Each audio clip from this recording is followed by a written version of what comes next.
Chuck, thank you very much. Thank you. Senator Hassan, thank you very much. Thank you, very nice to see you. Congressman Jeffries, thank you.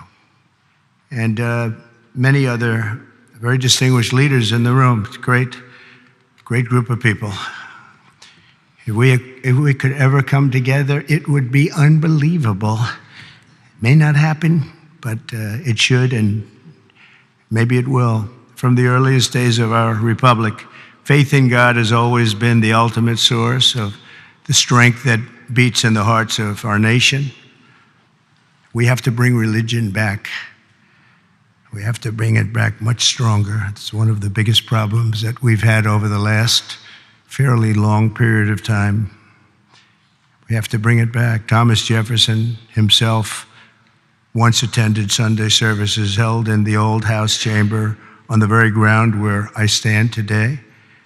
So there could be nothing more beautiful than for us to gather in this majestic place. It is majestic, and reaffirm that America is and will always be one nation under God. At every stage of the American story, our country has drawn hope and courage and inspiration from our trust in the Almighty. Deep in the soul of every patriot is the knowledge that God has a special plan and a glorious mission for America. And that plan is going to happen. It's going to happen. I hope it happens sooner rather than later. It's going to happen. And it's His hand that guides us every single step of the way. And all of you and the things we have to do is to see the defining role that faith and prayer have played in the life of our nation. And you just have to look at this building, and you can look at each other. You can really look at each other. It's defined almost everyone in this room. I think faith has been very strong with the people in this room. Just steps away from here in the Hall of Columns is the statue of John Winthrop, who famously proclaimed that America would stand as a city upon a hill, a light to all nations, with the eyes of all people upon us. Today, almost 400 years after that famous sermon, we see that with the Lord's help, the city stands taller and shines brighter than ever before, or at least it soon will.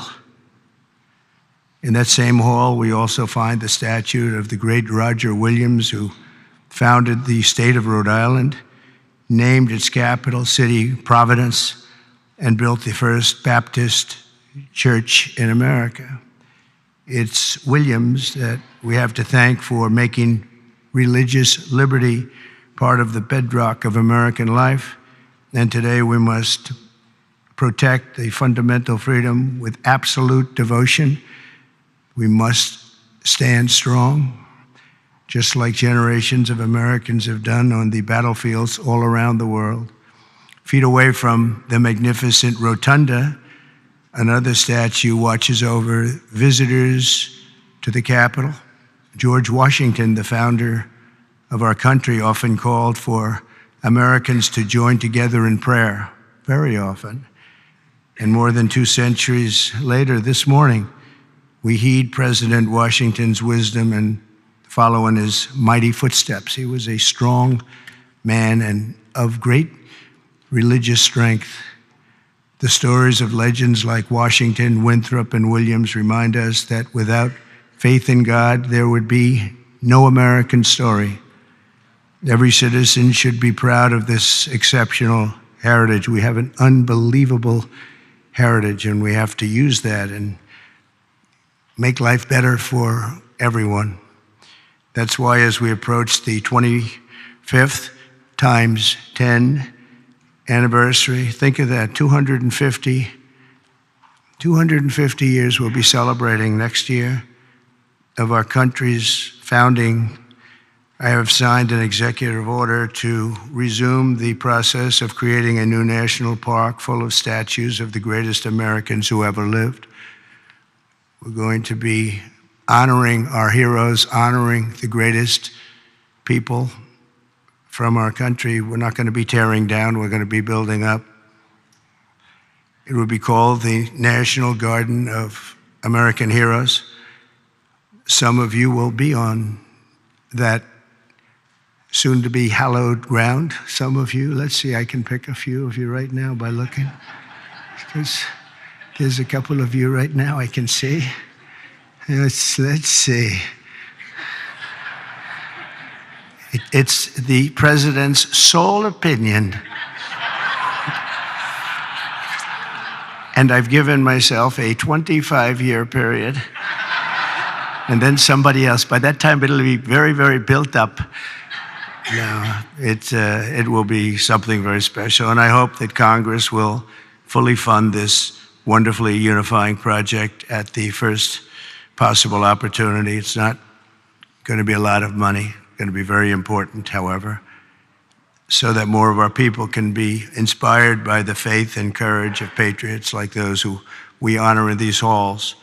One of the incredible Americans whose memory my order will celebrate is also recognized with a statue in the Capitol representing the great state of North Carolina, and that's a man known who everybody loved, Reverend Billy Graham. He was something. My father used to take me to watch the Crusades. He would take me to Yankee Stadium. I remember it so well. I remember it more than I remember any Yankee game, and I've seen a lot of Yankee games. Can you believe it? And Billy didn't have a bat, so, you know, it was pretty good. It was amazing. You'd have 60 or 70,000 people, and they loved him. They loved him. I saw him with Franklin. I don't know if Franklin's here. I just don't know, but I've gotten to know Franklin. He's done a great job with helping on tragedies, on problems like in North Carolina, California. He's always the first one there. The work he does is, his father's very proud of him, I can tell you that. But Billy Graham was very special. One floor below us, Reverend Graham's statue stands with an open Bible. The page turned to a letter from the Apostle Paul, which reads, "Let us not grow weary of doing good, for in due season we will reap if we do not give up." Never give up. Never, ever give up. You can't. How about me? If I would have given up, I would not be here right now. Who the hell knows where I'd be? It might not be a good place. If it was up to the Democrats, it would not be a good place at all. Never, ever give up. There could be no better message for the leaders gathered here, and you are real leaders. And we must never give up, and we must never grow tired. We must never grow weary, and we always must practice good. As you know, last week, only a few miles from here, our nation witnessed a terrible tragedy when 67 people were killed in a horrible accident near Reagan Airport. As one nation, we take solace in the knowledge that their journey that night did not end in the icy waters of the Potomac, but in the warm embrace of a very loving God. None of us knows exactly when our time on earth will be over. You never know. A truth I confronted a few short months ago when there was an incident that was not fun. It was not a good thing. But God was watching me. The chances of me being here, my sons are shooters. They're really good shooters, Don and Eric. And they said the chances of missing from that range with that gun are, but Don equated it to a 1-foot putt. That's pretty bad. 2 feet I can see missing, but 1 foot you can't miss. It was the equivalent of a 1-foot putt is what he told me. He said, in fact, he gained some religion. He went up 25%. And if you know him, that's a lot. But he said, there had to be somebody that saved you. And I think I know who it is. And he looked up and I said, whoa, Don, you've come a long way. He's a good guy. But my 2 sons just really couldn't believe it. Had I not turned that right turn just at that time, and the audience, 55,000 people standing this way, there were just a few people in the back on the bleachers. There was nobody over there except for my all-time favorite chart in history, a chart on immigration. Immigration saved my life, see? So we're going to be good for immigration, okay? But had I not made that turn, boom, and quickly, it was almost as though a deer bolted. You know, they say the only way you miss when you're a good shot is if it bolts. I bolted. I turned to the right to look at the chart, and I said, wow, what was that? What was that? So you never know, but God did that. I mean, it had to be. The chances of turning, there's no reason to turn to the right. You know, the chart is rarely brought down. I brought it down maybe 20%, and 20% of the time. And it's never on my right, it's always on my left. And it's always at the end of the speech, never the beginning of the speech. And if I was a little more than that 90-degree angle, it would be no good. And if I was a little less, it would be no good. It had to be perfect. The thing went right along the edge. It didn't affect my hair. Can you believe that? Might have touched it, but not where it counts. Not the skin part. But honestly, it's a mirror. It changed something in me. I feel even stronger. I believed in God, but I feel much more strongly about it. Something happened. So, thank you. Thank you. But that event, like the tragedy last week, should remind us all that we have to make the most out of every single day that we have. Who would think that you're in space and two things collide? The odds of that happening are so small, even without proper control. We should have had the proper control. We should have had better equipment. We don't. We have obsolete equipment.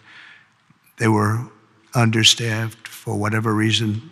I guess the helicopter was high, and we'll find out exactly what happened. But the odds, even if you had nothing, if you had nobody, the odds of that happening are extremely small. It's like, did you ever see, you go to a driving range in golf and you're hitting balls, hundreds of balls, thousands of hours.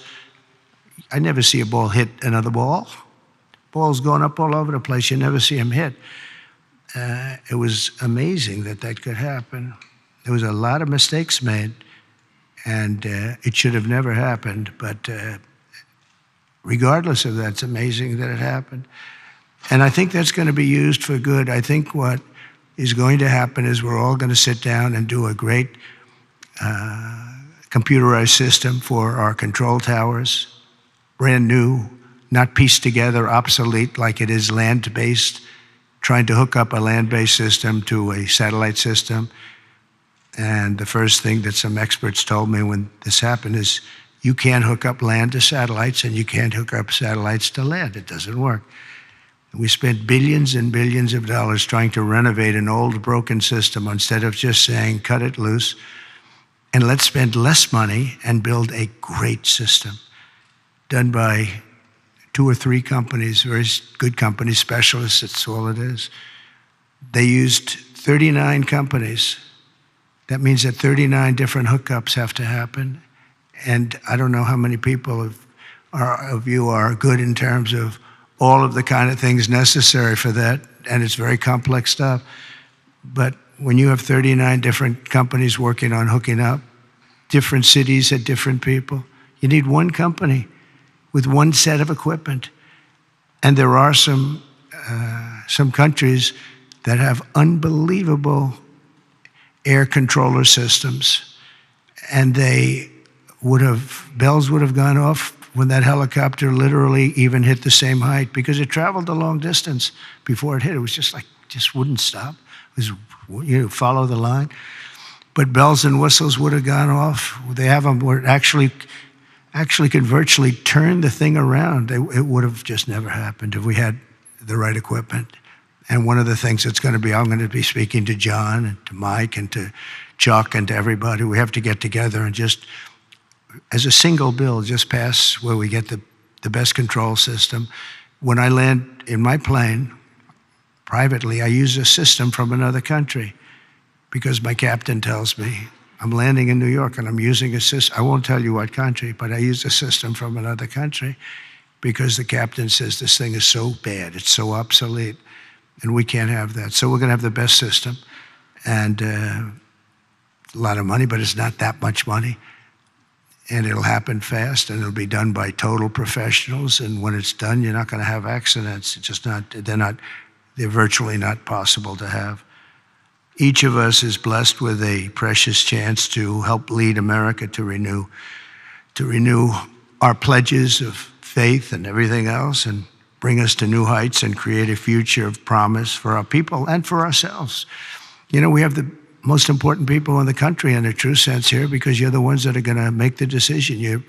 You're the ones that are leading us into so many different things, whether it's the right air control system or the right size military, or what to do and what not to do. Most important people. And many of you are very religious. I know so many of you are very religious. And I just think that our country has been so badly hurt. We're very hurt by what COVID did to religion. It really hurt it badly. People couldn't go to church for a long period of time. Even going outside, they were given a hard time. And I'm not blaming anybody for that, but it was very hard to gather. So they start using computers, if that. And when they come back, it's just, you know, a whole new experience they have to get used to. But it is starting to come back. We had a fantastic thing happen yesterday. The Army had the best recruitment numbers that they've had in more than 15 years. They think it could be 25 years, actually. They're going to probably put that out, but more than 15 years just now. And we were worried about it. We were talking about it numerous times that, you know, we don't have people joining our military services. We don't have people joining our police force. We have to cherish our police. It's so dangerous. You open a car and somebody starts shooting. They have blackened windows. You don't even have any idea who's in the car. Oftentimes they have the dark windows, which are not, in theory, supposed to have, but they have them. The door opens and a gun is pointed at your face, and you can't do a thing about it. It's just nothing you're going to do about it. Your friends will take them out. It's happened so many times, but it's such a dangerous thing. We have to cherish these people. So today we join our hearts and prayers in recommitting to putting our country first. We have to put our country first, making America stronger and greater and more exceptional than ever before. And we have to make religion a much more important factor now. We have to make it an important factor. And if we do that, our job is just going to be much easier. It unifies people. It brings people together. Democrats are going to be able to have lunch again and dinner with Republicans. And I remember just as growing up, I'd see, you know, I revered senators and congressmen or something very special, but they were out to dinner all the time. We had an old congressman, maybe some of Cy Halpern from Queens, and he was a friend of my father. But he'd have dinner he was a Democrat, he'd have dinner with Republicans, and he'd be out. It wouldn't even make a difference. Today, it's like shocking. And it shouldn't be. You have to get together. We really have to get together. We all know what's right and what's wrong, and there's going to be compromise on both sides. But we have to just do the right thing, and we have to get together. You did it with Marco Rubio. You got everybody who was 99 votes, and the only vote was our VP, who maybe we should have been there just to make it 100. But I think I would have been angered if it was 100. That might be a step too far, right? But no, it was great to see a vote. Pam Bondi had support from Democrats, and some of the others had some pretty good support. So, you know, it's doable. We had a recent bill having to do with a very beautiful young lady who was killed from Georgia. And that bill was very bipartisan. It was a very beautiful thing to watch, actually. And so I think we just have to, if possible, we have to unify. There's big division. I mean, some people want an open border and some people want a closed border. We want it closed and they want it open. And that's a big difference. How do you solve that problem? It's a big difference. Some people want men and women's sports, and some people don't. And I was with somebody yesterday who was so upset that the bill was signed where men cannot participate in women's sports. And I said, he's a very smart guy, went to a great school, was a great student, and he actually feels, that should happen. Men should be able to play, meaning transition into women's sports. And you talk to him and it says, I don't understand it. I don't understand how the problem ever got started in the first place. It just seems so simple. But he's a good person and just believes it. And just believes it. Not going to be easy to convince him otherwise. So where is a middle ground? It's hard to have a middle ground. There's two ways. I mean, you can either do it or you can't. But I think a lot of good things are going to happen. A lot of people might be surprised to hear me say that, of all people, but I think a lot of good things are going to happen because our country's got some big headaches, but we have tremendous spirit right now.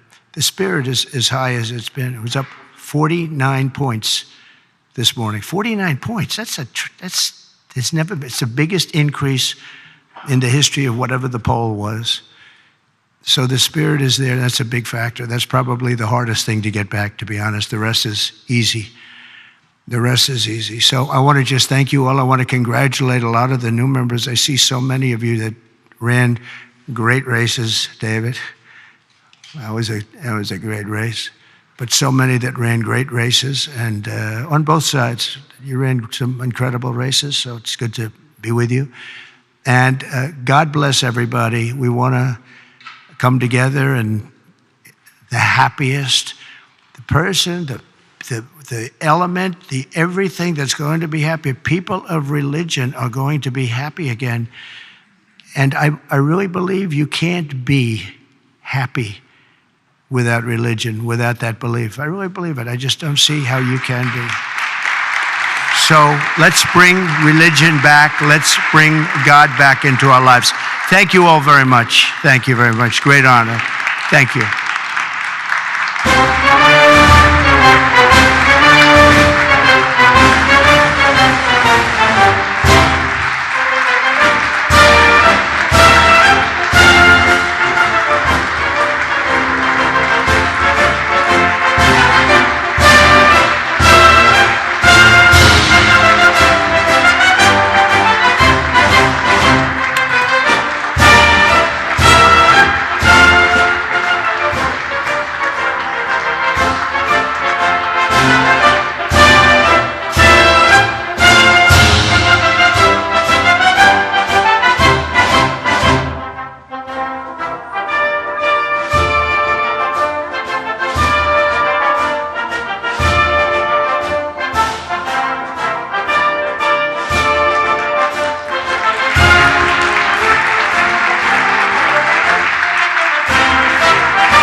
Ladies and gentlemen, the Honorable Andre Carson, United States Representative from the 7th District of Indiana.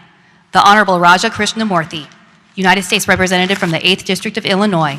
and the Honorable Katie Britt, United States Senator from Alabama. Thank you, Mr. President. Thank you to the honorary co-chairs, Senators Roger Marshall and Senator Maggie Hassan, and all of the organizers of this wonderful event. Brothers and sisters, yes, I say brothers and sisters. You know, despite our differences in race,